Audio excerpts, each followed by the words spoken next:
How's it going, guys? Anfield here. Welcome back to a new video. So today's video we're looking at the update 9.20 stuff. Now the two articles we're looking at have been out for a few days, so most of you would have had the chance to look them over. Quite interesting. There's a lot of information here, so you should have already seen them. If you haven't, I'll leave the links in the description of this video if I remember. But basically the updates are going to be big, or the update is going to be pretty big. There's lots of crazy stuff happening. So this isn't going to be a general overview since most of you would have seen this stuff, but more like what my opinions are on the things, some feedback. So it's going to be like basically just an unscripted ramble. So if you're into that sort of thing, maybe you want to put the video on in the background, then by all means. If you don't want to hear that, then you don't have to watch this video. But yeah, it's just going to be me rambling on. So we're going to start with this article. We're going to skip the vehicle rebalance bit here because that's the other article. So SPG improvements. Now, this is generally pretty good stuff. Basically, it's overall talking that cover is going to be improved when it comes to doing their artillery. Obviously they splash you and they hit you for damage because of the improved splash behind cover, which is very frustrating. This is not something that's going to be a thing of the past, but it is going to be something that is going to be generally nerfed from the artillery standpoint, which is pretty good. Obviously it's a step in the right direction. Artillery is still going to be a giant pain, but this makes it a little bit better, at least when you have some sort of cover. So yeah, that's good. Good stuff. The Chinese TDs are coming now. This is kind of interesting. I don't really want to, they do give some stats, but I don't really want to comment on tanks until I've actually seen them play. So what I'll do with these is, as soon as I have like the test server and I can play these tanks, I'll make videos for you guys so you get a general idea of what these tanks are going to be like. Because yeah, I don't really want to form my opinion on the tanks and just based on the stats before I've actually seen them play. So we'll see what they actually perform like in a battle. But basically the tier 10 looks like a gimped ISU. I really hope it has more gun traverse than it looks like. It's got 750 alpha, which is okay. Really high pen though, so that's decent. The other stats don't look that great. DPM doesn't look that great, but it's TD, so it shouldn't have great DPM if it's got an alpha gun. So we'll just have to wait and see on that. A lot of the tanks just look like tanks we've seen before. Some of these tanks, like that looks like the SU-12244. So basically, more Russian copies. This is interesting. They're actually releasing the 30v30 mode. Yeah, so this is gonna be pretty crazy. It's gonna be basically like encounter and assault, I think. I don't know if you'll have the option to turn it on and off. I might list it somewhere, but I can't be bothered to read it.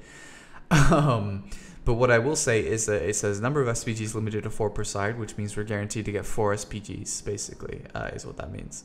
Because obviously already players will want to play it, and they'll all be funneled into this mode.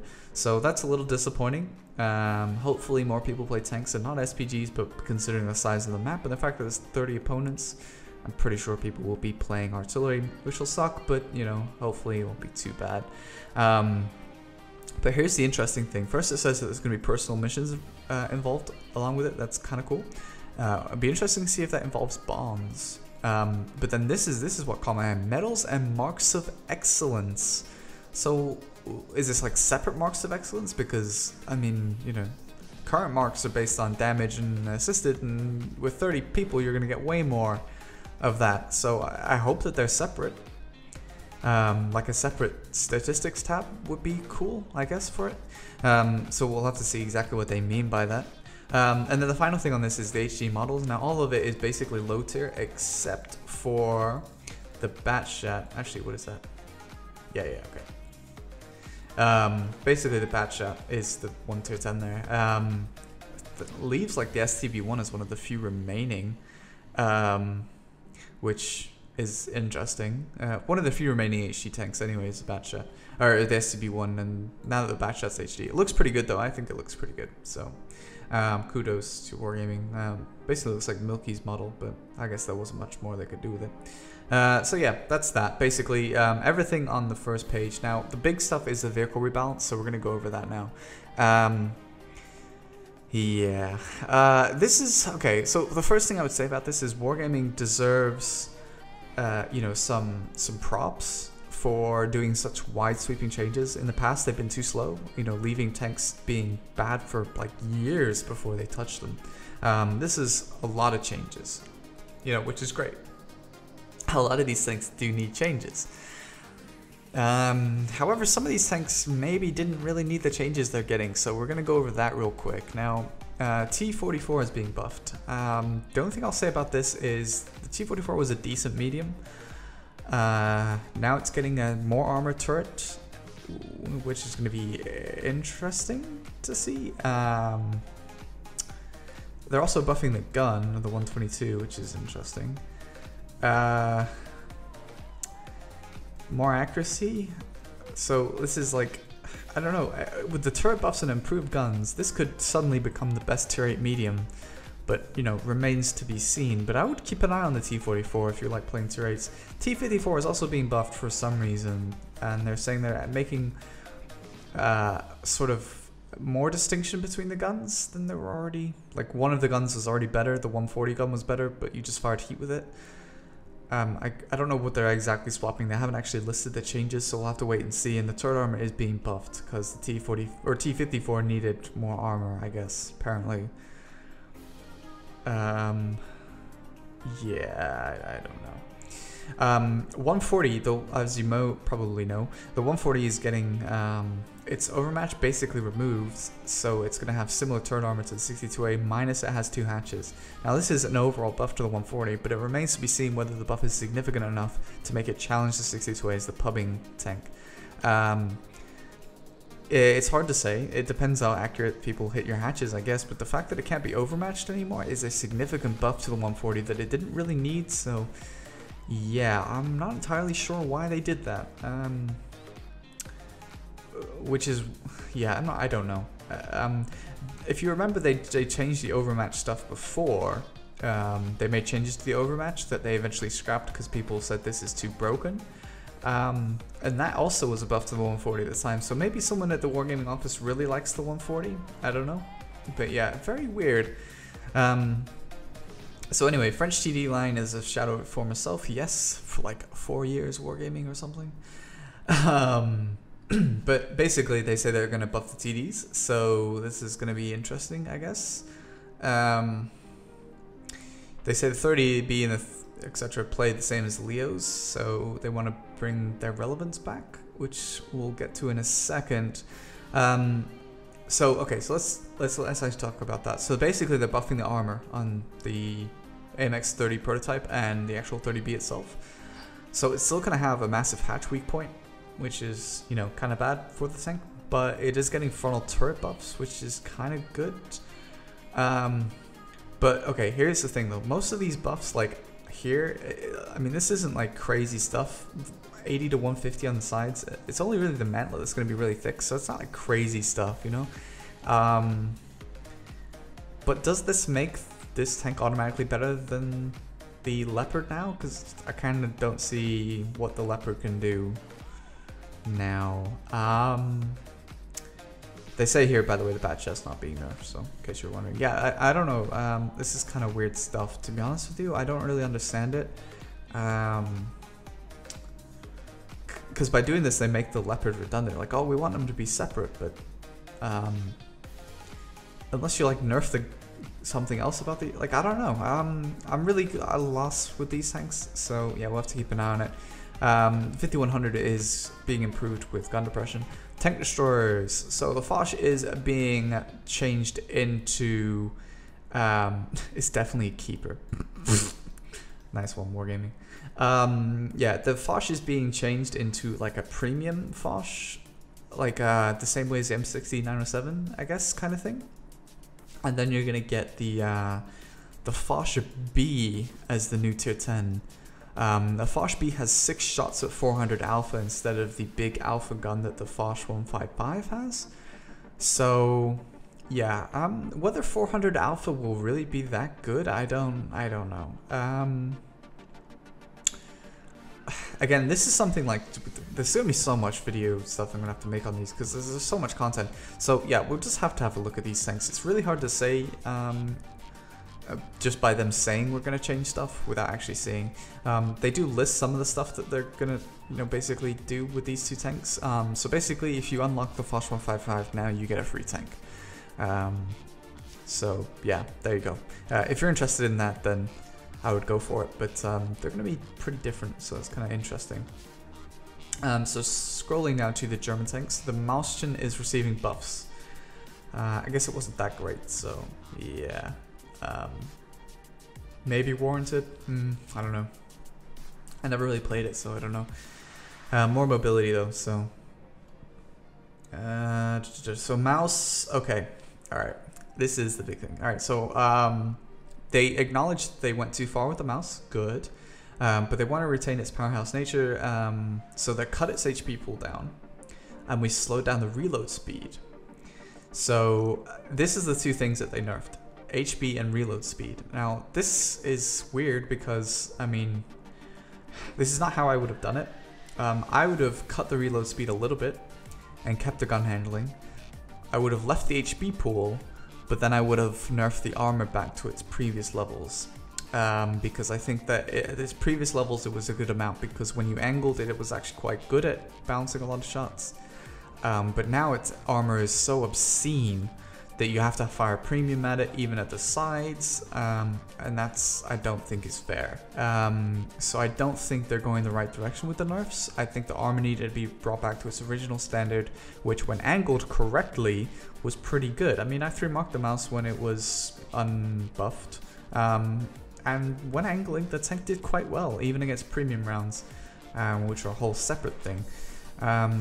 As for TDs, they're buffing the Agtag 8.8, if any of you are interested. It could be quite cool, but I don't know the tank, so. Now, this is the big thing, that the American mediums, the M48 is receiving a brand new turret, which looks pretty sick, if I say so. 250, 330, which means it's going to be very thick at the front, and it's also got a really small hatch, which, yeah, okay, so the M48, a lot of people don't seem to like the M48 because I think it's too big or whatever, and not very strong. Now, this is not true. The M48 is actually a very, very good tank. The gun handling on this tank is like almost unparalleled. It's so good at snapping all of its hits. Yeah, so with the turret armor buffs, this could quietly become the new best medium. It's certainly going to challenge the Russian mediums. Yeah, it's going to be really, really good. So look out for the M48 because it's going to be pretty sick. The M46 is also receiving a turret armor buff, which is, pretty awesome for that tank. Because it did have quite a weak turret. Like tanks like the Patriot and stuff had better turrets than this.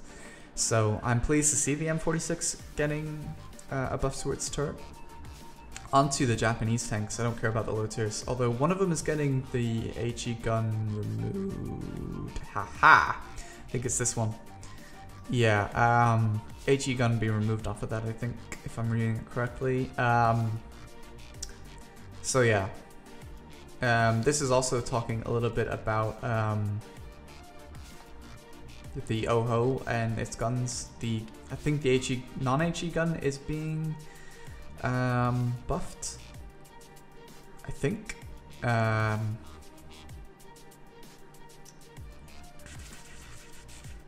So yeah, it's hard to see. I mean, I don't play this tank, so I don't really know for sure. Those of you that are experienced with the tank will be able to say. Because I'm not familiar with the different guns of the low tier Japanese heavies because I don't fight them and I don't play them. So this is what's more interesting to me: Type 4 and Type 5 heavy. So here you have basically the Type 4 and the Type 5 heavy. They acknowledged that the armor was too strong. Okay, all right. This is what annoys me, right? We'll ignore the Type 4 for now. But Type 5, right? They're like, oh, we're going to add weak points. So these are going to be weakened pieces of armor. So this is 270 and 260. That's a shitload of armor, dude. What the fuck? That shit is so thick. Like, it's like thicker than Entria's Tamer's thighs. Like, okay. Yo, most tier 10 guns, like on the heavies and the mediums, they don't even have 260, let alone 270 standard penetration. That means you have to rely on the 25% roll being favorable, so that's RNG on whether you pen it or not. And then, that's assuming that the tank doesn't even angle. This is dead on 260, 270. You know how thick that shit gets when you angle it even a little bit? So basically, you're still gonna need premium rounds to fucking pen this shit, dude. Like, what the fuck? If they weakened the hatches and made this shit 180 and like 200, then that makes total sense. You know, everything else can be thick as fuck. But then, I don't know, dude. Like, I just don't understand. So yeah, okay. Basically, that's pretty much it for, you know, the changes. You have a few changes to the 268, which is being given a better gun shell speed, I guess, which is weird. I don't know why they're not buffing its actual traverse speed and accuracy, but or gun handling, I guess. But yeah, weird. IS-7 is also being buffed, 2400 hit points, and I think it's reduced aim time and dispersion on the move. Could be good. Remains to be seen though. We'll have to see. I mean, IS-7 DPM isn't great, but if it has better gun handling and more hit points, yeah, maybe it can start to compete with the WZ, but I don't know. Doesn't look like it. So what should you get from all this? Well, it seems to me that there's some good changes here, but there's also a lot of questionable changes going on as well, and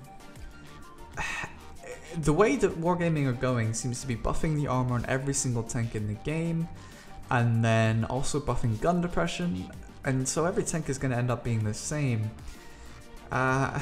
And I kind of feel with like the added, you know, the new amounts of armor, a lot of the tanks that don't even have weak points, it seems that Wargaming, I mean, it can't be accident. It feels like they're trying more and more to get more people to fight premiums, so the economics don't work out, and you end up having to buy gold and, or sorry, credits and premium time and sell premium tanks, and I don't know. Some of it's good though, and they should at least be applauded for wider sweeping changes rather than like little changes every year to some tanks. You know, like shit can be done quickly, you know. Sometimes it's just tweaking some things, and you know, so it's nice that they are at least looking at that. I just question some of the decisions. Like this stuff annoys me. This stuff annoys me more than anything else, but I guess we'll see. I'm excited to play the patterns though, so yeah, that's pretty much it. Ramble over, guys. As you can see, this is me exercising my sort of ranting session. So yeah, I hope you somehow enjoyed this. If you did, that's crazy.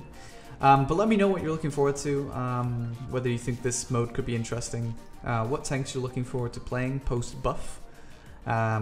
And yeah, thanks for watching, guys, and I'll catch you on the test server.